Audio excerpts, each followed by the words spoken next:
You might think that a cakewalk is something easy, like winning a sports event or invading a country. But the cakewalk was never easy. The cakewalk dance originated from a competition among enslaved people who imitated and mimicked their owners' ballroom dances. The dancers would often dress up in fancy clothing. The victors were awarded a prize, sometimes a cake. The owners had the authority to take over the contest and to serve as judges, oblivious to the fact that their slaves were mocking them rather than admiring them. During the 19th century, minstrel performances by white performers in blackface were the main method of entertainment. English actor Charles Matthews first performed in blackface in 1822, and Thomas Dartmouth Rice created the character Jim Crow in 1828. After the abolition of slavery, African Americans pioneered in dance, music, and theater.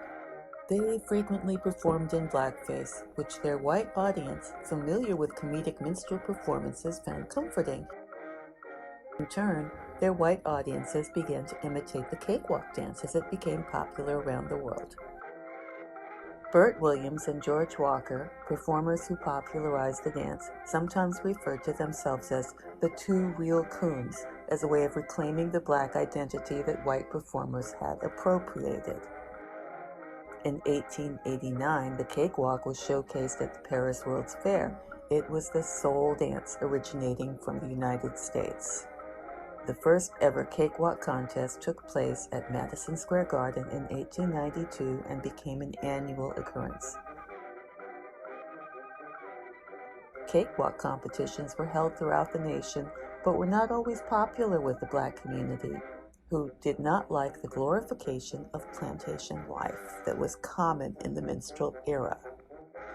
In the year 1902, the popular Broadway musical In the Homie was composed, written, and performed almost entirely by African Americans. The production starred Bert Williams and George Walker. When the show was taken to England in 1903, confusion arose because the cakewalk was not included in the show, leading the cast to add it in after the first week.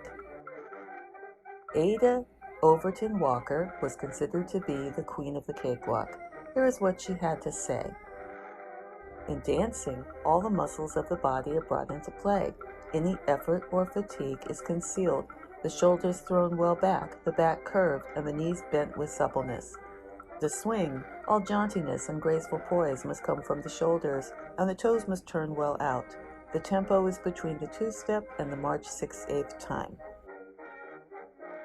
The year 1903 saw the release of several moving pictures that showcased the cakewalk. The first full-length film was the French film Uncle Tom's Cabin, which lasted about 19 minutes.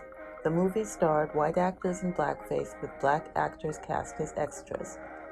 In this scene, unrelated to the story, the black actors portrayed happy dancing slaves on the plantation. In 1902, a white couple known as Les Elks took the stage with a troupe of black dancers in Paris. They performed a variety show whose title translates to The Merry Negroes in English. They were beloved stars and were featured in the film. Au nouveau cirque. George Méliès directed the 1903 film Le Cakewalk Inferno. The film featured a black-faced couple dancing with the devil in the halls of hell. The popularity of the dance led to the production of numerous scores composed by both black and white musicians. One such composition was Debussy's 1913 piece, Golliwog's Cakewalk.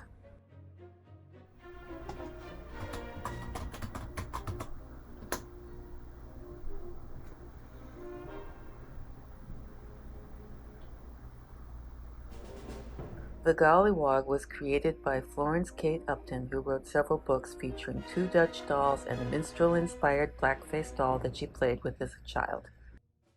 According to the Jim Crow Museum at Ferris State University, Upton's Golliwog character, like the rag doll which inspired it, was ugly. He was often drawn with paws instead of hands and feet. He had a coal-black face, thick lips, white eyes, and a mass of long, unruly hair. He was a cross between a dwarf-sized back minstrel and an animal. The appearance was distorted and frightening. Her books, starting with The Adventure of Two Dutch Dolls, were extremely popular. The Upton Golliwog was adventurous and sometimes silly, but in the main gallant and lovable, albeit unsightly.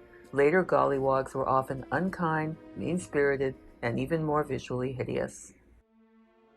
Golliwogs were popular in the UK, Australia, and every Christmas sweets have a tradition of watching a Disney cartoon, Kali Anka, or as we know it, Donald Duck, that once featured a black doll that says man. The scene was deleted in 2012. The Golliwog was used to advertise Robertson's Jam in the UK up until 2001, and children collected labels in exchange for Golliwog badges. A web search shows that the Golliwog character was used to advertise candy and biscuits throughout Europe.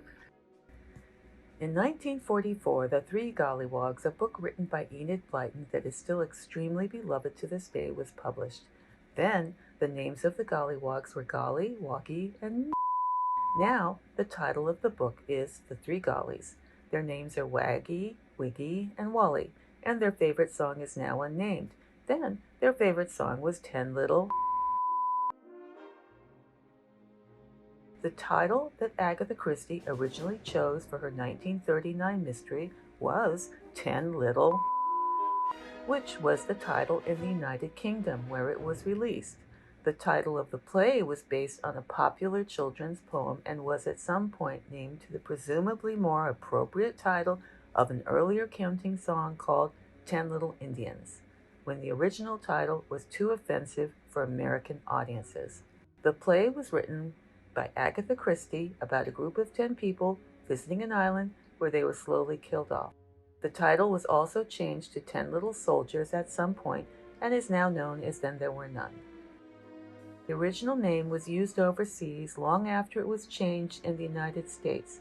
Unable to use the new, less offensive name for licensing reasons, this Japanese performance group performed the play under its original name, opening with a children's rhyme in a song. In the poem, many of the 10 die in a horrific manner. 10 little nigger boys going out to dine. One choked his little self, and then there were 9. 9 little nigger boys sat up very late. One overslept himself, and then there were 8.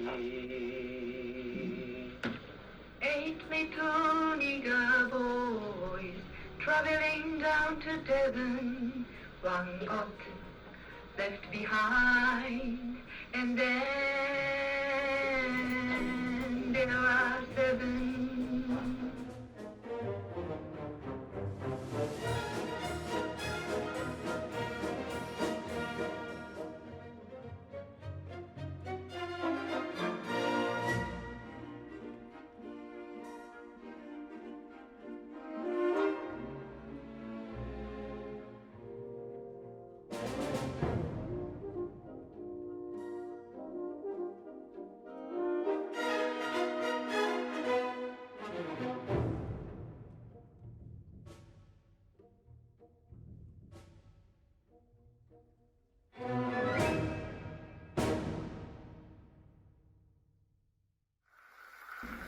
So that's sort of the story of the cakewalk, currently a popular dance in the Scottish Highlands.